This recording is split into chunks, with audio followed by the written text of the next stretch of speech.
Achalasia cardia is a rare esophageal disorder characterized by the inability of the lower esophageal sphincter to relax and the loss of normal esophageal motility, leading to difficulty swallowing, regurgitation, and sometimes there will be chest pain. Dysphagia or difficulty swallowing is the most common symptom of achalasia cardia. Initially, it is intermittent and often misinterpreted as a minor or temporary. Patients frequently report a sensation of food sticking at the level of Z5 cartilage, which is the lower part of the sternum. This discomfort is often accompanied by retrosternal pain or discomfort, making an unpleasant and distressing experience. Over time, dysphagia may progress, becoming persistent and affecting both solids and liquids. Regurgitation is another hallmark symptom. In the early stages, regurgitation occurs immediately after eating, as food fails to pass into the stomach due to obstruction, which is caused by the lower esophageal sphincter not relaxing. In chronic cases, delayed regurgitation becomes more common as undigested food accumulates in the dilated esophagus over time. This can lead to repeated episodes of regurgitation hours after a meal, especially when lying down. Chronic achalasia can lead to secondary symptoms such as cough and shortness of breath, which is also called dyspnea. This occurs because the dilated esophagus exerts pressure on nearby structures, including the trachea and bronchi. This compression can obstruct airflow, particularly during sleep or in certain positions, contributing to breathing difficulties. Regurgitated material may be aspirated into the tracheobronchial tree, causing serious complications. Aspiration can lead to infections like bronchiectasis or lung abscesses and may even cause chronic pulmonary fibrosis due to repeated inflammation and scarring of lung tissue. Patients experiencing these complications often present with persistent cough, fever, and worsening respiratory symptoms. For diagnosis, the radiological findings such as X-ray or plain radiographs of the chest or abdomen often reveal a characteristic conical tapering of the distal esophagus, which is commonly referred to as a bird's beak appearance.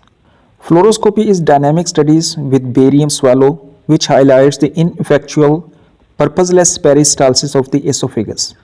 The dilated esophagus with narrowing at the gastroesophageal junction is vividly demonstrated. These imaging findings combined with clinical symptoms are highly indicative of achalasia cardia.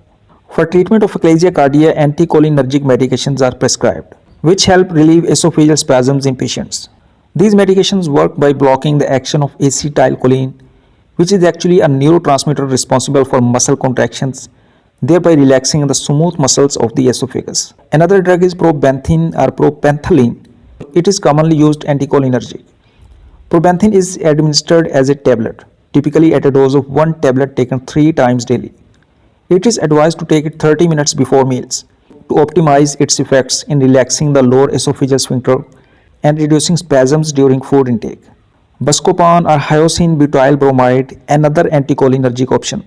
Buscopan is also prescribed in a similar dosage regimen, 1 tablet 3 times daily before meals. It helps alleviate the discomfort and pain caused by esophageal spasms. Nifedipine is a calcium channel blocker. It is also beneficial in managing achalasia cardia symptoms. It works by relaxing the smooth muscle fibers of the esophagus and reducing the pressure at the lower esophageal sphincter. Nifedipine is typically prescribed at a dose of 10 mg taken 3 times daily. It acts by inhibiting the calcium influx into the smooth muscle cells, which reduces esophageal motility and allows food to pass more easily into the stomach. Patients with achalasia cardia should steer clear or avoid substances that aggravate or stimulate symptoms or irritate the esophagus. Salicylates and NSAIDs are the medications that can irritate the esophageal lining and stimulate or exacerbate discomfort. Alcohol and spicy foods can trigger esophageal irritation and worsen symptoms like regurgitation or retrosternal pain. All these irritants should be avoided. Swallowing large unchewed food particles or gulping food should be avoided as it increases the risk of esophageal obstruction. Patients should avoid lying down after at least 2 to 3 hours after eating to reduce the risk of regurgitation and aspiration. This allows gravity to aid the passage of food into the stomach and minimizes complications. For cases where lifestyle changes and medications are insufficient, the following interventions may be necessary.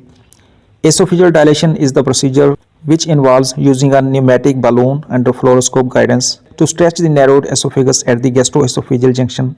It helps improve food passage and relieve symptoms.